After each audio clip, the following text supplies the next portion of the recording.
and welcome back to the fourth video of my book review of Tree Magick by Lisa Chamberlain. This is also going to be the first written post. I will be writing on a post about the Tree of Life and the World Tree. So I will have a written post on those because I feel like those are very important information that should be written down. So to begin, pretty much pagans in general, regardless where they're from, believe that all creation is represented within the branches of the Tree of Life.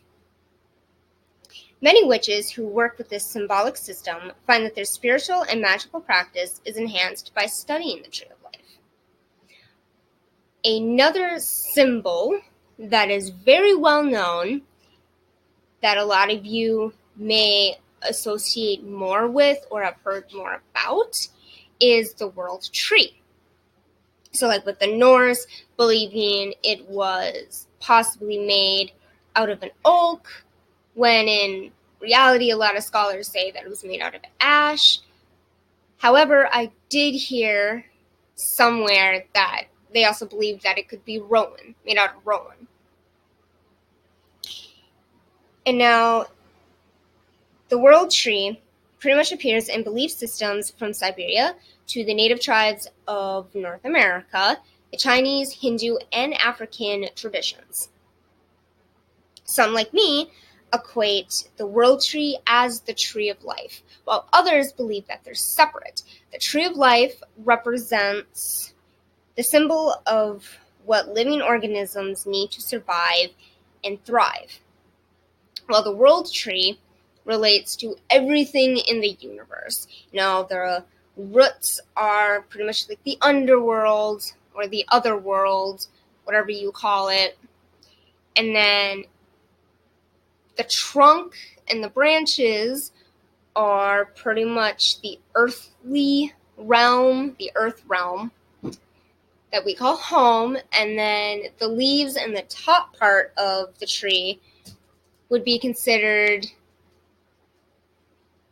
like the heavens or another part of a realm that's more, like for me, I think of it as the world for the gods and the goddesses, the deities, while the underworld, which also can be associated with the underworld deities, that's where, for me personally, mortals go when they die. So like when we die, we'll go there until we get reincarnated.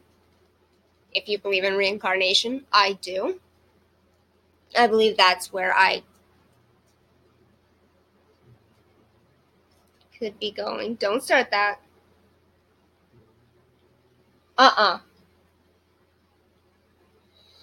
Sorry, possessive dog.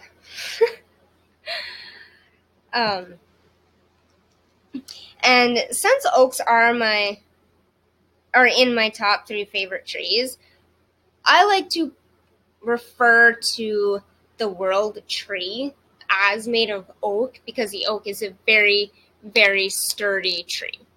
And I like to think of the World Tree, the Universe Tree, as a very sturdy tree.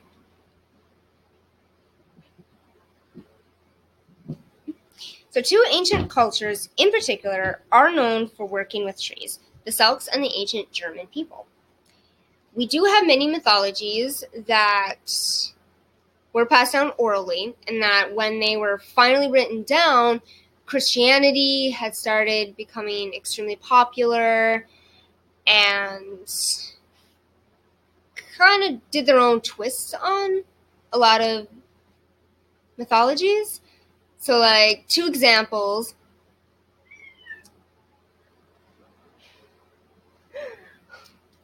would be Hercules, how we all thought of Hercules as the half demigod of Zeus and how he finally defeated Hades, and the cute Disney animation that,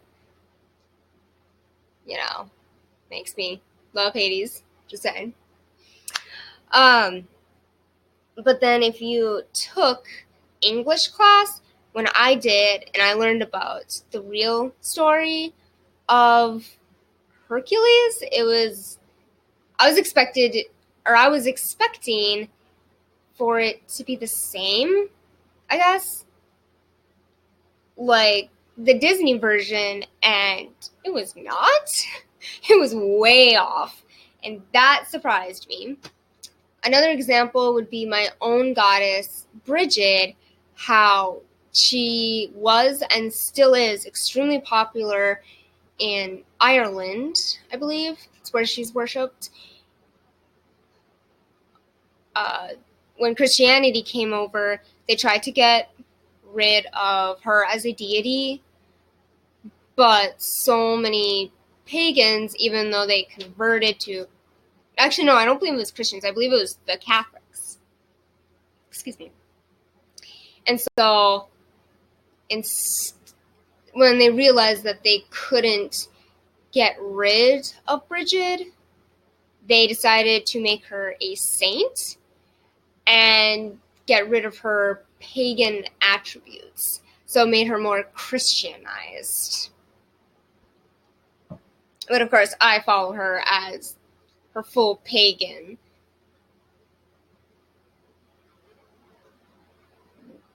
Spirits, paganism, for the real her. Like, I don't really count the Christian version of her as the real her. So, a lot of tree mythology stuff, while it was changed a lot, we can still glean plenty of insight into how our pagan ancestors worked with the natural wisdom of the trees that grew on their native lands, because they worked specifically with the trees that we do today. So granted, I haven't done any spells with trees, because as you know, or may not know, I'm majorly in the broom closet. My mom's a pretty big, heavy Christian person, witchcraft is evil, blah, blah, blah, and pretty much forbids me from doing any kind of pagan stuff, even though I secretly do. I have a secret altar that I have in my drawer, so shh. And I do celebrate the Sabbats, and since I am a Slavic witch, I celebrate the Slavic holidays, but I do that pretty much in the dead of night when I know my parents aren't coming down and that they're just going to be upstairs. So I know this video was pretty short. It was pretty much a lot of